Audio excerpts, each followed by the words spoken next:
চট্টগ্রামে পুলিশকে গুলি ছুড়ে পালানো ছোট সাজ্জাদকে রাজধানীর একটি শপিং মলের সামনে থেকে গ্রেপ্তার করেছে পুলিশ। বহুল আলোচিত চট্টগ্রামের এই শীর্ষ সন্ত্রাসীর বিরুদ্ধে রয়েছে 10টিরও বেশি মামলা।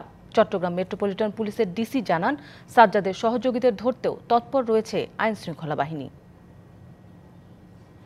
চট্টগ্রামের আলোচিত সন্ত্রাসী সাজ্জাদ হোসেন ওরফে ছোট সাজ্জাদ, তার নামে চট্টগ্রামের বিভিন্ন থানায় হত্যা, জমি দখল, অস্ত্র ও চাঁদাবাজি সহ একাধিক মামলা রয়েছে।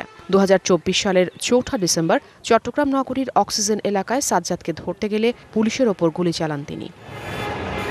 এছাড়া চলতি বছরের জানুয়ারিতে ফেসবুক লাইভে চট্টগ্রাম বায়েজিদ বোস্তামি থানার ভারপ্রাপ্ত কর্মকর্তাকে পেটানোর হুমকিও দেন সাজ্জাদ। সুস্থ থাকবে যতক্ষণ আর ফুয়ার বিষয় নোয়া এতক্ষণ আর ফুয়ার বিষয় যদি সুস্থ নোয়া তুই যদি আইনের হারানো যদি ফাঁকি দিয়ে না বাইরে যাবি Taras. Colour expert, George sap এবং মাইল্ড অন হ্যান্ডস টেকনোলজি সমৃদ্ধ অরিক্স ক্রিস্টাল ওয়াশ আপনার এমন ঘটনার পর সাজ্জাদকে ধরিয়ে দিতে পুরস্কারও ঘোষণা করে চট্টগ্রাম মেট্রোপলিটন পুলিশ।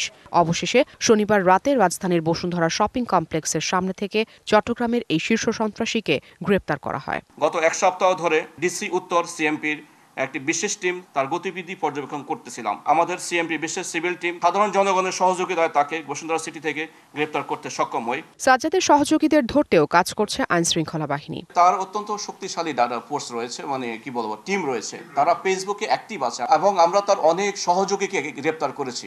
গত সপ্তাহ 2টা অস্ত্র সহ তার সহযোগী আমরা গ্রেপ্তার করেছি। পরে রাতেই ছোট সাজ্জাদকে নেওয়া হয় চট্টগ্রামে।